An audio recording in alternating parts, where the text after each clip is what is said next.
We still got a back page on it, and we can publish it.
She is actually. I take credit. Oh, never. Yes. Mark, would you like to have?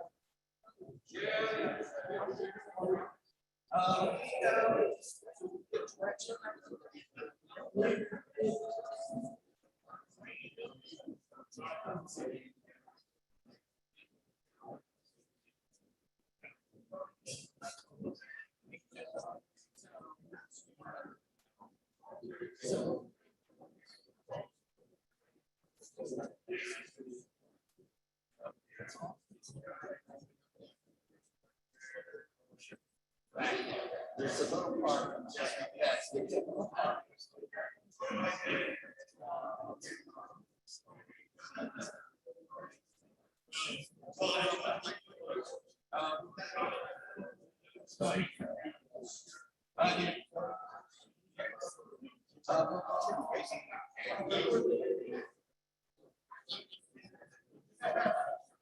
Okay.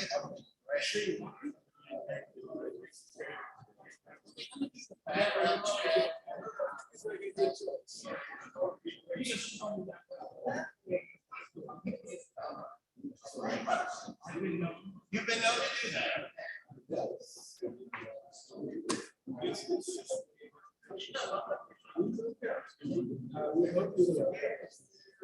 I want to write that today.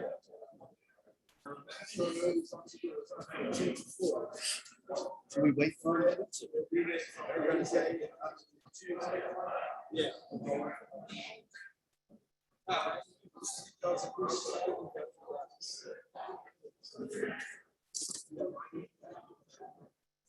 Yes, that's exactly what we're doing.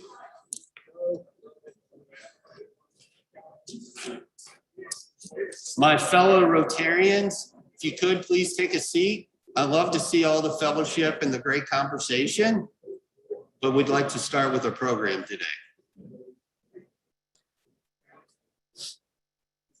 Gary Stewart is going to lead us in the prayer and four-way test and the pledge.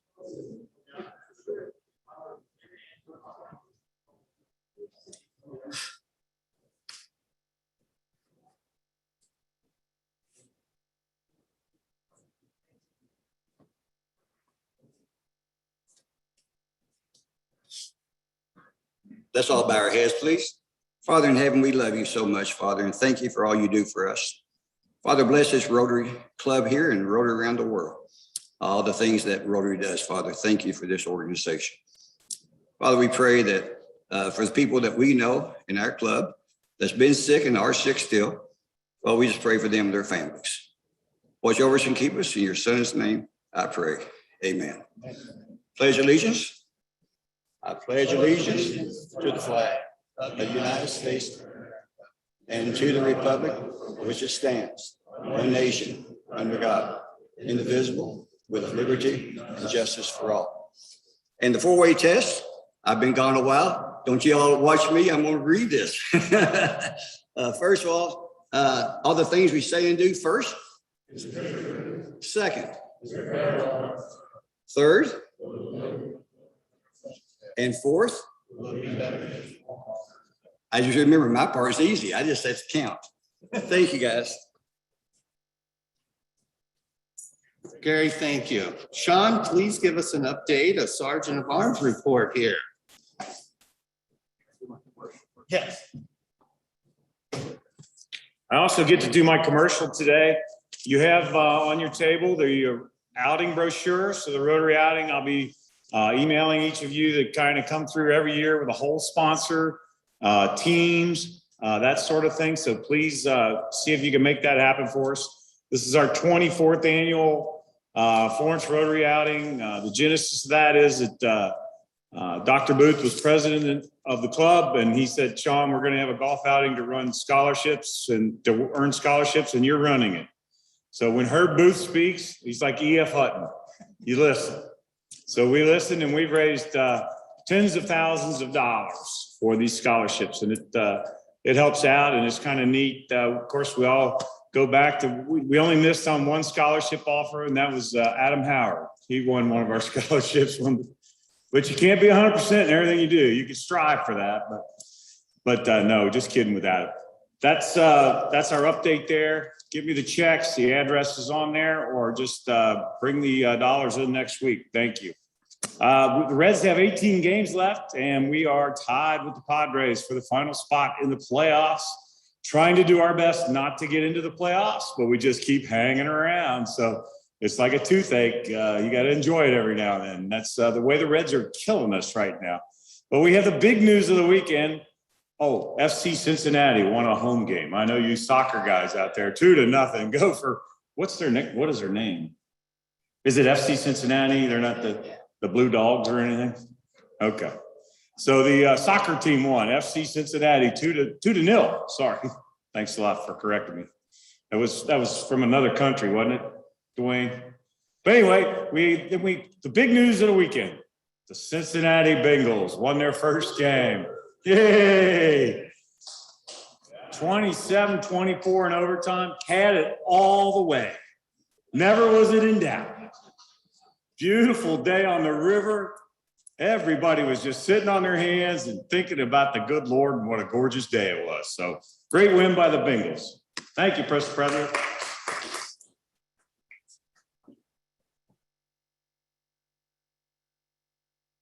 Sean, you're really dating yourself when you go back to an E.F. Hutton commercial that was out 30 or 40 years ago. I'm in the same way.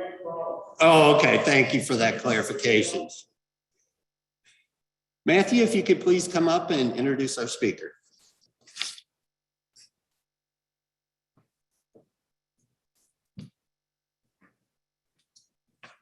Thank you, Mr. President. It's an honor to be here today to introduce our guest speaker to deliver the State of the County Address, Judge Executive Gary Moore.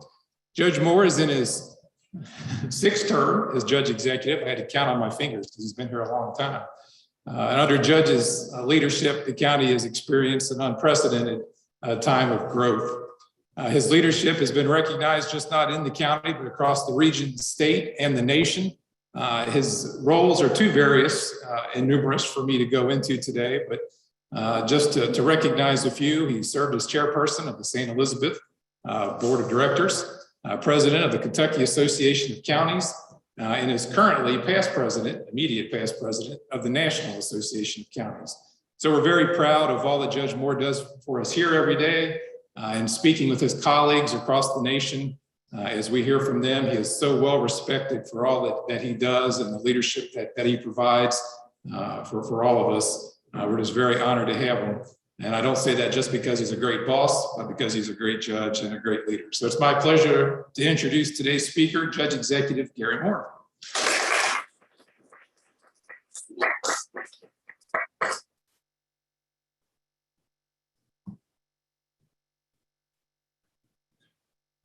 When I heard Matthew was introducing me, I said, uh-oh. But, he is an amazing part of our team with Boone County Administration and being the Assistant County Administrator. Having a person the quality of Matthew and everything that he does and means to us and to me is a great asset.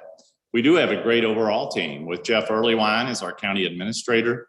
Of course, Matthew, Chris Courtney does our communications and small business development. Sharon Burcham has left my team. That position's vacant, but tomorrow's fiscal court meeting, we will be selecting the new fiscal court clerk and executive assistant. And it's a name you all will recognize. I'll just leave it, I'll kind of bait you a little bit, but a name you all will recognize. And I think another great addition to our administrative staff. I have been blessed to be there for 6 terms. Next year, of course, is an election year, and I'm going to leave that alone. This isn't a political speech, but I hope to be around for a few more years. We'll just leave it at that. Since I talked with you last, of course, the pandemic, and I want to give you an update on how we fared during the pandemic. Boone County never closed. Our essential services never stopped. Let me say it that way. Of course, with the federal and state mandates to not be public facing with some of our offices, we abided by that. But during the pandemic, I did not issue any local executive orders beyond what we faced from the state and or federal. We were required, of course, to enforce those, and we did. But what we do as county government, answering the 911 call, answering a call that a tree's down across the road, whatever it might be. And even some of our other offices, like our golf courses and public works of all types, we continue to operate without missing a beat. We did resume all public operations to our offices before June 1 and continued to enhance from there. But county government kept right on clicking with the challenges like we all had, but we did not miss a beat. When you think about the schedules that we had then, of course, everything went virtual. And as Matthew said, I was the national president of NACO, the National Association of Counties, during much of it. I had the opportunity, something that doesn't happen with very many NACO presidents, but I had the opportunity to work with 2 US presidents. I was sworn in as NACO president in July of 2019. And for those 6 months, I worked with President Trump and the Trump administration. And then the second half of my year was with the new president, with President Biden and his administration. And that was unique because the intergovernmental offices is who I would communicate with and talk with. And that changed in the middle of my term. But having access to the White House, Christmas parties and working meetings was quite exciting. But also what was exciting is while Congress was working on the American Rescue Plan and the elements of that, to have a direct part in some of those discussions and negotiations was exciting. You might know that every county of every size across America received a direct allocation of American Rescue Plan dollars. And we were part of that discussion, and I'll come back to that here in a moment. During the pandemic, we would do 3 calls a week. We would do Monday, Wednesday, Friday, 9 a.m. with the Northern Kentucky Health Department and St. Elizabeth and other strategic partners. That was coordinated by our emergency management department, Mark Eyrig and his team. But the 3 judges, actually 4, the health department in Northern Kentucky includes Grant County. Most of our regional entities are Boone, Kenton, and Campbell, but health department also includes Grant. So the 4 judge executives, our administration, and our emergency management director had these calls 3 times a week. And it was imperative that we did that to communicate and coordinate so much of what was going on during the pandemic. I'm pleased that now we're doing those once a week, and now we do that on Fridays at 9 a.m. And that's because of the Delta variant and some of the peak we're facing, and happy to take any questions you might have about that. Boone County is the 4th most vaccinated county in the Commonwealth. We, according to the data and the stats, 67% of our population is vaccinated in Boone County, fully vaccinated in Boone. At least 1 shot. Thank you, Matthew. At least 1 shot, 67% of our residents.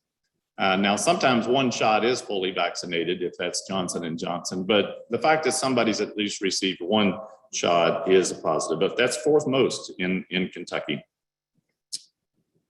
Probably one of the projects that is underway that is getting the most notice is our high-speed broadband project. With some of our direct allocated rescue plan dollars, as well as hopefully some of the state allocated broadband dollars, which they receive from the federal government through ARP, we are well underway with the installation of high-speed fiber in our public right-of-ways across Boone County. There's something in this for everybody, though. Many times when you hear about this project, you think, well, that's just rural Boone County. It's getting it to the people that didn't have it or weren't going to have it within 5 years, and in some cases, maybe never have it. Our high-speed fiber is fiber to the door to every home in Boone County. Our residential part of this project is to be completed within 24 months. And that exact date, I have here, that exact date, I'm losing it here all of a sudden. 40,000 addresses, $45 million total investment, fiber in the right-of-way, and the project by March of 2023. That's the date I was looking for. We are so excited that some of our partners, the Boone County Library, I see Carrie, her and her board step forward to help us fund a portion of our local obligation. So did Boone County Extension District. So is the Boone County School System. That is in the works, final stages of that, and Walton Verona Schools. But our local obligation is about $13.6 million for this first phase of the residential single-family homes. And those partners will help us meet our obligation along with some of the grant applications. The high-speed fiber project will make us one of the first counties in the nation to have fiber to the premise of every address in the county. Every address. And when we say high-speed fiber to the door, of course, you pay for the different speeds, but the availability to any home will be 1 gig of speed. The federal guidelines for speed is usually a 25.3 minimum. We know that's nowhere close to enough with people working from home, learning from home, e-health, and all the other things. But we'll be able to offer up to 1 gig to any home. So I said there's something in it for everyone. Let me go there. Many of our communities, where I live in Kingsgate, right on the edge of Burlington, just a couple of years ago, they had fiber to the node, to a node. That's basically a central point in a residential community. But then they still had copper coax from that node to the door. Our project will include upgrading fiber from those nodes to your door. So you may be in a community that technically has fiber to the community, but it's not to your door. Our project will upgrade that to the door. Another component of this is that there will be a free upgrade in speed from what you pay for now, if you're with Bioptics. From where you are now, 1 free upgrade, faster speed, or a credit from your current speed down 1. If you say, I've got enough capacity now, I just want a little bit of a credit. That's part of our plan too, part of what's called the affinity package. Kenton and Campbell, we started into this with our RFP. By the way, we had 4 companies complete the RFP process back late last year. So we did give everybody a chance to bid and compete. And our final project went to Cincinnati Bell Bioptic, because think about it. The old days of the landline telephone, every house. So they have right away, they have poles. They had the ability to do this quicker than anyone else because they didn't have to worry about pole attachment agreements to the same level that some of the other bidders did. And wireless just did not fit our topography and the dependability we were looking for. So we wound up with an easy decision, I think, with Cincinnati Bell. They were competitive. Now, this isn't an exclusive. Any of these other providers can still operate in Boone County and compete. And I believe in capitalism. So the other companies we're already seeing, they're offering aggressive prices and more creative things to try to compete with this Cincinnati Bell affinity package. Another thing we're doing with our funds is water extension. Something that I have had a priority for since I ran for office the first time is to try to get water to every Boone County and that doesn't have it, that wants it. That's the key point. Some people don't really want it because they have dependable wells or cisterns and they don't want the monthly fee or whatever it might be. So, but we want to be able to say that anyone that wants public water will have access to it. And that's what this project is the next step toward. So Boone Water District has most of the rural routes that don't currently have water service. The section of the county that's most unserved is the Bellevue Fire District. I think the Bellevue Fire District only has 2 or 3 fire hydrants in the entire district. So that kind of gives you an idea. I see Pat smiling. Pat Rafferty lives in that district, right in the heart of it. But this project will look at those state and county routes, the main roads, where you would need to create the hydraulic loops to be able to improve the dependability of water and the water quality. And that needs to be done anyway. And along the way, you hit a lot of homes on those state routes. So if the water line currently ends just west of Burlington on 18, and it goes out East Bend to about almost to Waterloo.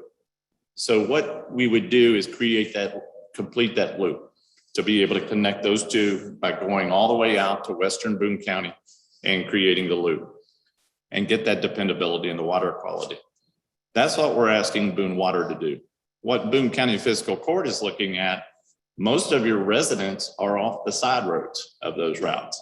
You'll go back a road like Howe Road, and there's a lot of houses back Howe Road that you need to get to. So our project is going to look at how we would use some of our American Rescue Plan dollars to get to those side roads off of the line, existing and new lines that Boone County Water would be doing. There's 30 to 35 streets in the next phase that we're looking at off of those main routes. I mean, think of that, 30 to 35. I think it's over 500 residents that would be served off of those streets or side roads. I'm from the country. I call them roads. A lot of people call them streets, but I think of how a road is a road, not a street. So thinking about that and the fact that we could have more than 500 new customers through our project alone is quite exciting. The commitment to the water projects is another $15 million. We'll also, in addition to Boone Water, be working with Walton Water and Bullock Penn Water and any of the other water districts in the county. Road projects is something that I always get a lot of questions about when I do these type of updates. Of course, Graves Road is the remarkable project that was basically from contract with a new design build, was opened in 1 year. They bought their own right away. The contractor did a design build, final design, praised the right of way, bought the right of way, and built that interchange in less than 12 months. Now the next phase of it is to connect from the new interchange down to Kentucky 20, Petersburg Road. We will align that with Bulletsville Road, and you can see it when you drive out through there. It's happening. They're either paving or close to paving. And then the other piece is to the north from the new interchange up to Kentucky 237 North Bend Road at the second roundabout, the Graves Road roundabout. And that project is well underway and final grade and paving. They tell us that we'll be driving on both of those sections by the end of this calendar year. That's how fast they're moving on this next piece. So moving at light speed. Along with the new interchange, we did a land use study around the new interchange, something that as I look back, I think Boone County could have done better. I wasn't in the position yet when some of the interchanges that are there today opened, but you can look and see where there were some missed opportunities of how we could have developed better around the new interchange. We didn't want that same thing to happen again with the Graves Road area. So we did a land use plan that includes residential, commercial, and industrial type uses, higher standards for architectural controls, landscaping, streetscaping, and other amenities, which we're helping to pay for. Mount Zion Road itself finally got finished. I think that was one of the longest state highway construction projects in the world's history. And they ran into, by the way, I think it was the rough experience that the state had with the Mount Zion widening over to 42 that led them to try the design and build method on Graves. I really think that they knew that they couldn't have that kind of performance again, and it worked. Now, some will argue that it cost a whole lot more money than the traditional methods, and that's probably true. But several years is also worth the funding, I think. And we argue that in some of these future projects, we want to keep the design and build going. But Mount Zion Interchange is the next piece of the Mount Zion project now that the road itself is finished. It's part of the infra grant that we got from the state, about $60+ million of federal funding for the infrastructure grant, and then the state's portion. Those two interchanges and the additional lanes that you now drive on between them is about a $150 million road project. Richwood rebuild, Mount Zion interchange rebuild, and the auxiliary lanes, $150 million. Those are moving because of the federal grant. Those are required to be drivable by the end of 2022. They'll probably come back in the spring of 2023 and do some beautification and seeding and strawing. But those projects are supposed to be finished by the end of next year. Just like the new Graves Road interchange with the double diverging diamond, that's what we'll see at Richwood, and that's what we'll see at Mount Zion. And they move a lot more traffic than the traditional intersections. Pleasant Valley Road, everything's been moved over to the new route. That's running much faster than the Mount Zion Road project did by several years. And Rigler Construction was awarded that job. They tell us that they're going to meet the November this year deadline to have all 5 lanes open for the entire route, and they're on schedule to do that. They just recently closed the Oak Brook intersection at Pleasant Valley for 10 days to lower that by about 6 to 8 feet, and it's done. So all the traffic's now on the new alignment, and that allows them to go on the other side, and that part moves super quick because you got traffic out of the way, the utilities are done, and it's just a matter of grading, paving, and getting out of there. They'll probably come back in the spring of next year and do some beautification, seeding and strolling, but all 5 lanes are to be open from Rogers to 42. Kentucky 18 is probably the one I get the most questions about the congestion that we've seen since Arrow opened and just all the other development that's occurred. Think about the SPUI at Camp Ernst, single point urban interchange is what a SPUI is. Remember the old flat intersection, Gary? Boy, that intersection at Camp Ernst and Kentucky 237, that was probably the worst intersection anywhere in Northern Kentucky. It took forever to get through there, especially if you were coming out of Camp Ernst going north, well, any of the directions. But that grade separation where Camp Ernst goes over 18 made a world of difference. We're looking at a super street plan with the Commonwealth, with KYTC, to do some similar things like that with the rest of 18. But it would also look at some, what they call a super street. If you drive in Florida, some parts of Texas, Michigan, you have the legal U-turns at the major intersections. So you actually go past where you're trying to get to rather than cutting across the median like we do now. You were able to close off the median and make it much safer, get rid of the left turns, and make everything basically a right in, right out. Some of the traffic modeling says that we will get as much total traffic from Florence to Burlington through a super street model than we would by adding a lane each way. And I don't really want to see 6 lanes on Kentucky 18 from Burlington to Florence. I think it looks like too much like an interstate or a runway. And let's try to keep it to the same footprint we have now, but try to get more capacity through it. And the early indications from the studies and some early design concepts is that will work to be able to get that much more capacity out of 18. That project should be going to bid for engineering design sometime by the end of this year. And we would like to see that be a design build project in the end, because you don't really need much right away. It's going to involve a lot of technology and other things. Mineola widening to 5 lanes from the 275 exit, Mineola down to Donaldson, just behind us here. 5 lanes, that's supposed to be out for construction contracts by the end of this year. Right now it's in the December letting. They tell us that's a simple project that should be completed next summer. So by the end of 2022, Mineola should be 5 lanes with multi-use paths. Everything we're doing, by the way, every road project includes multi-use paths, tank bus pullouts, and those type of things. See how I'm doing here. Doing okay on time. Mineola Donaldson, same way, from the airport tunnel where you go in under the runway there on South Airfield Drive to 275 at the Donaldson exit, 5 lanes, multi-use paths. That's relevant because finally the Marydale property that fronts Donaldson and Houston is getting real close to being developed. Western Southern, one of their subsidiaries is the owner of the property.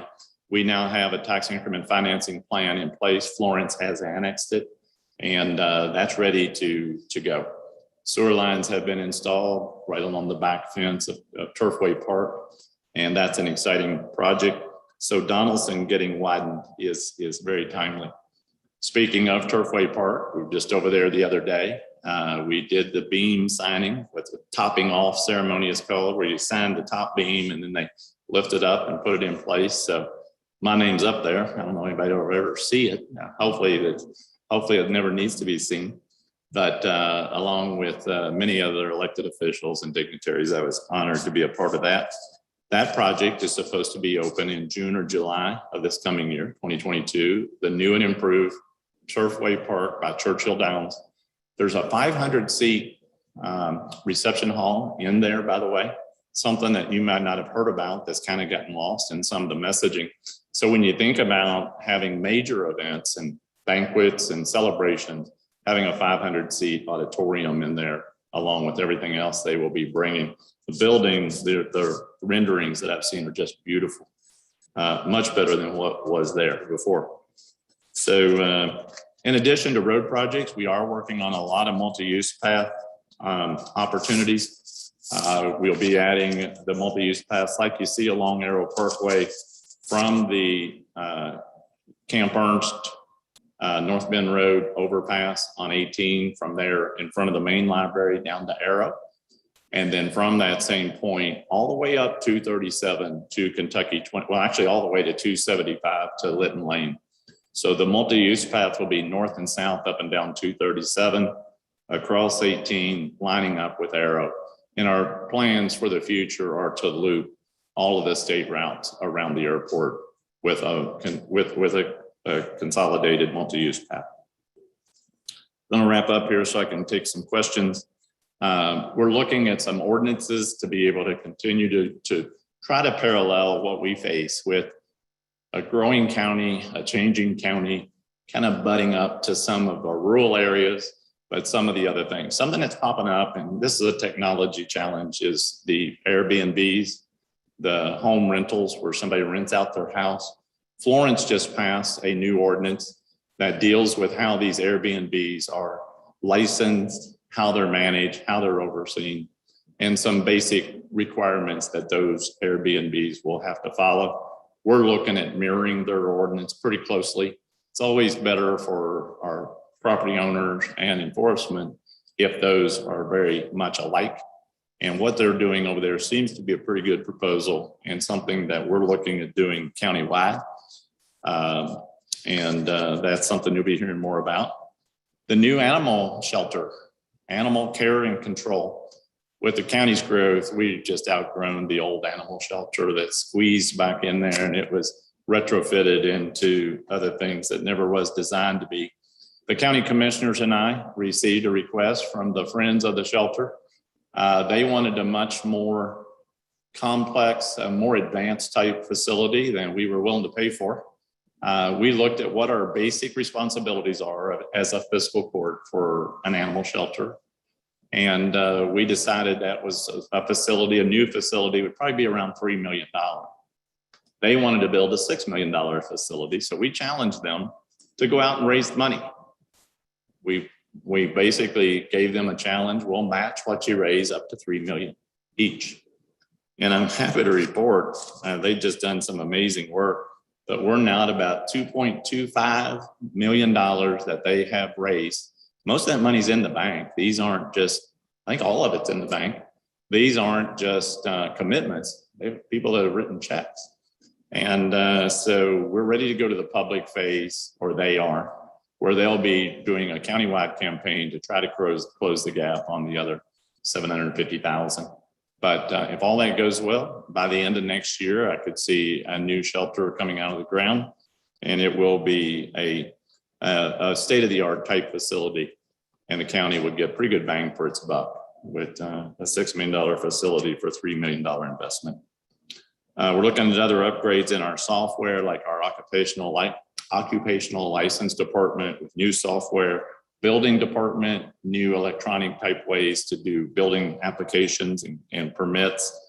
Our new 911 system, something I talked about during these updates over the last several years. That's been up and operating now for months. It's amazing. Our first responders are just praising the system to be able to talk to each other inside of buildings, which they couldn't do before. Fire talking to police and vice versa. Water rescue, all the different first responders around our county, having a safer, more efficient way to communicate has just been a great win. And we save millions of dollars by doing it across the region.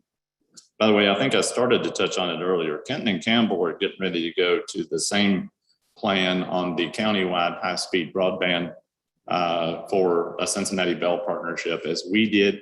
And I think their contracts are being approved really during the next week or two. So that will also be a 3-county, countywide unified system. Homeless sheltering, we found during the pandemic, we needed to do a better job of taking care of those that didn't have a place to be, and more to come on that. I'm gonna close with this. We lowered the tax rate at one of our most recent court meetings again. The new tax rate for the tax bill for the county portion is 9.8. When I took office in January of 1999, the rate was 12.5 cents. The new rate we just set, 9.8. So we're now into single digits. We're under 10. We're excited about that. But also, through the lowering of the rate from, it was 10.1 down to 9.8, we're also going to be able to capture some additional revenue because of the countywide growth.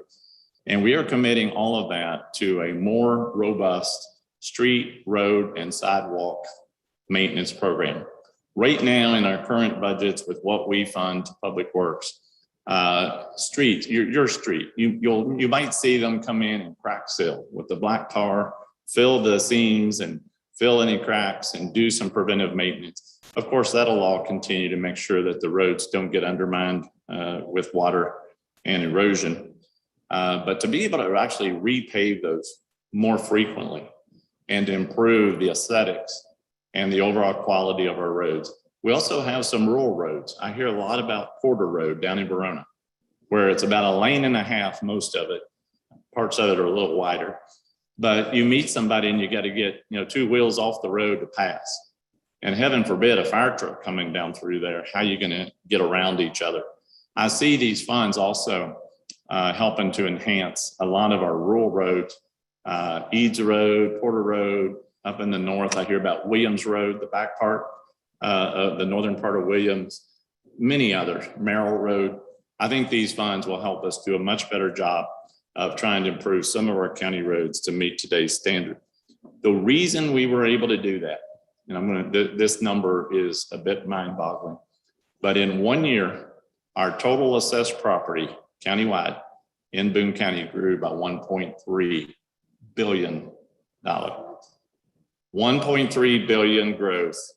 Our assessment totals that we just got to set our tax rates grew in 1 year. There are counties that would give their right arm to have $1.3 billion total assessment. We grew by 1.3 billion in one period. Now, one might say, well, that's the prime air building, isn't it? No, it's not just that, it's a piece of it. But we've been seeing some ramp up of the prime air building. That gets evaluated every January. So that was really the 3rd year that we've seen some additions to our tax rolls because of the prime air building. But it's a lot of the other construction we're seeing. If you look at the breakdown, about 900 million of that is the assessed growth in values of property. The other 400 million was new growth, new building, new property. So, you're seeing this in home prices and what homes are selling for, just off the chart appreciation and how they're growing in value. And I think that's a great indicator of how things are going here in Boone County. During the pandemic, we didn't really miss a beat when it came to growth, development, county operations. We saw the same thing back in 07, 08 during the Great Recession. Many parts of the community were just hammered. And Boone County, we maybe didn't grow as fast, but we didn't drop, and we saw a little bit of that same in some of the quarterly payroll tax receipts during the pandemic, where we might not see the quarter over quarter growth. We actually had one quarter where we dropped. It was the first time in like 7 or 8 years that we didn't have quarter over quarter growth from the previous year. But that only happened one quarter during the pandemic. So again, I think a symbol of our strength. I'm gonna stop there. My clock says 12:50. Is that what you all have? Yeah. So I'll take some questions until you all tell me it's time to go. Yes. Talking about the walkways, pathways, bicycles and walkways. Receivers crossing on at certain points. And also, I think I saw something about grains and pathway along the river. Mm-hmm. Yes. Yeah, thank you for reminding me about the river walk. We are receiving through the Boone Conservancy and Boone County Soil and Water Conservation some federal monies to improve some of the more passive recreation type hiking and paths and walking paths. These aren't necessarily paved paths like what we see along Arrow, but there is much going on there. And the Boone Conservancy, my goodness, we probably need to get them in as a speaker. Christy Knoll is the executive director. She would be a great speaker at one of our future meetings. I say I'm one of you. I'm a Rotarian. So I think what they're doing alone could be a program, but they're looking at hundreds of acres in Western Boone County, and it's voluntary. It's, you know, they're willing sellers working with some of the mitigation funds that are paid in when projects happen. A lot going on in that arena with passive recreation and passive walking and hiking. As far as overpass or through what we've seen around the country, they used to tunnel a lot of these type things, but because of security, lighting, other safety concerns, they pretty much stopped doing any tunneling under the roads for pedestrian. But you'll see in some parts of the country, the pedestrian bridge over the top. Right now, we have so many demands for the funds that are available to improve and widen the roads we have. We just really haven't had the financial opportunities to find the dollars for overhead pedestrian overpasses. So no, not at this point, but I do think as the future comes and as we see more and more growth and development, that will be something that we'll have to look at. Now, as far as more safe crosswalks, that is something that I think when we look at the super street concept on Kentucky 18, for instance, I think those will be, I know those will be requirements of how those intersections are rebuilt. So yeah, we'll have to do that. Other questions? By the way, I'm seeing Mark Loy sitting here, and it reminds me, I think over the last 3 to 4 years, we have seen with the 4 hotels that are under construction, I think we're at 20 new hotels in Boone County over the last 4 years. Most of those are in Florence, some are unincorporated, but 20. And what is driving that? The occupancy prior to the pandemic was well over 80%, over 85% in many cases. The Creation Museum and the art is just the economic vitality that it's bringing to our county, our restaurants, our hotels, and other small business. The tourism is through the roof. Right now, I think Boone County, as far as tourism generation statewide, we're the second or third in the state as far as total return on investment when it comes to tourism. Thank you, Mark, and to the Creation Museum operations. I remember back when we were approving them, there were some naysayers, and the Convention and Visitors Bureau wasn't real sure about this. And today, they're our biggest cheerleaders. Mark actually now serves on their board, and but it's been an amazing success. So thank you. Other questions? Pat? Let's go to New York place down. We didn't have to build our own cable system. We built the house on one side of the rear side. Inside, $2,500 for a cable. So anyway, I said, well, we got to get the cable with the run. Let's start on the cable back part. So somebody roll cable. We were $100. Instead, I said, yeah, what was it about $35 an hour? We are instead of we go for cases. Now this time with this new when they talk about to the residents, there's a lot of large projects for the farm. And there's a lot of those like that. It says to the door. And Matthew is shaking his head yes, and that was the way I would answer it. But I'm happy to see Matthew nodding. By the way, I just priced. The reason I'm looking at my phone, I just priced a 1,000-foot roll of Cat 6 cable for something I'm doing personally, and it's $94.30 for a 1,000-foot roll of Cat 6, which is more advanced cable. So this industry is just amazing. What we're seeing too, because Boone County moves so quickly on our contract with Fioptics, there's going to be a shortage of fiber cable. There's definitely a shortage of manpower. I haven't really talked about that. I know I'm getting the hook, but a shortage of manpower in installing. The fact that Boone County's contract is out there and that we have that 24-month contract, I think we'll look back and say that was critical, because a lot of these other communities aren't going to get it that quick because of prices, shortage of fiber, and manpower. But yeah, the world has changed. The technology has changed, and Boone County will be right there at the front. Did I answer your question? Close enough? All right.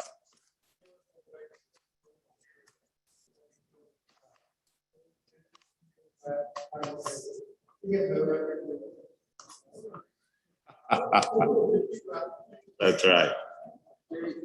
All right, Dwayne, thank you. All right. Good stuff. Gary, thank you. You spoke to us a couple years ago about the stars aligning on Boone County, and the stars are still aligning. So keep up the good work, Gary, Matt, keep up the good work for the county. You guys are doing a great job. Paul, I'm getting the signal there. Yeah, just going to the,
Thank you, Paul. and I want to thank Eric for getting that, situation for I work at Boone, and that would be fantastic to get that. I use large files constantly. So,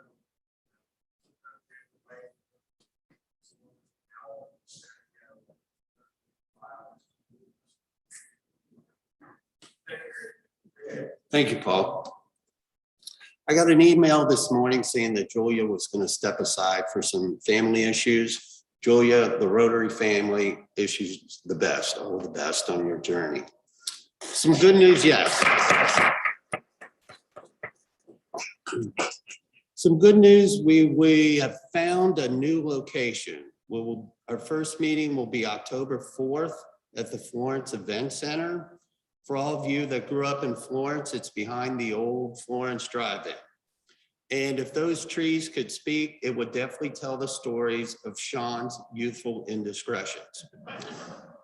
So my understanding, the city is working with some artificial intelligence to be able to hear what the trees say. So I will keep you informed on that one.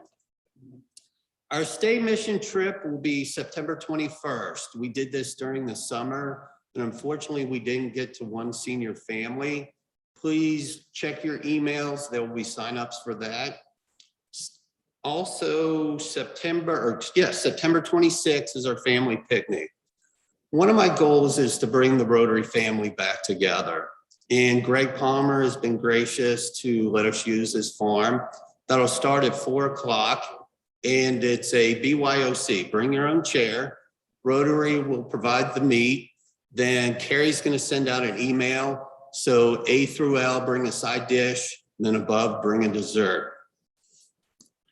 Then also, we got a busy couple weeks here for Rotary. Our Alzheimer's walk is going to be October 2nd. I was talking to Jacob before the meeting. We're about 70% of our goal. And he wants to get everybody together to take pictures before we do the walk. Talked with Gary Stewart. We're all set for the Christmas concert. That's going to be December the 6th. And that's going to be at the Christian Church on Buttermilk. Lakeside, thank you. Then the next meeting will be at New Day Ranch. It's going to be an off-site meeting. Carrie will handle the meeting. Unfortunately, I'm going to be out of town. I'm going to visit my son. And it's an interesting time that we live in. And I want to read a reflection that Paul Doherty wrote in the Cincinnati Enquirer. And it's just a phenomenal article. And it tells the story about this gentleman that was P&G executive, and he was flying from London back to Cincinnati. And he was in the air when the towers were hit. And he got grounded in Gander, Newfoundland. And he writes, I was placed in a situation where for 3 or 4 days, everyone was kind to each other. He recalled, we were united. It was a horrible, beautiful, delicate moment in time. He said he woke up the next day with the smell of breakfast, including moose stew, provided by the locals who hunted the moose and stored their bounty in home freezers. Glenn ate and went for a walk on the beach. Something inside of him woke in him. He said it was like Charles Dickens, the best of time and the worst of times, he explains. Blue skies, very serene. I was totally relaxed. No deadlines, no conference calls. It was almost a feeling of guilt. Why should I be having such a good time when people at home were grieving beyond belief? He said the locals took over. The townspeople brought in 200 rolls of toilet paper, donated diapers, underwear, toiletries, and they invited the passengers to shower in their homes. I didn't want anything. You know, we would do the same for you. And he writes, Glenn knows that something happened 20 years ago. Heartwarming, corny stuff, he says. From the real and metaphorical rumble of the 9/11, a new humanity rose. The power of people caring for each other. The promise of a saner day, one cleansed and informed by unspeakable tragedy. 9/11 reminds us to be kind to one another. My fellow Rotarians, have a great week.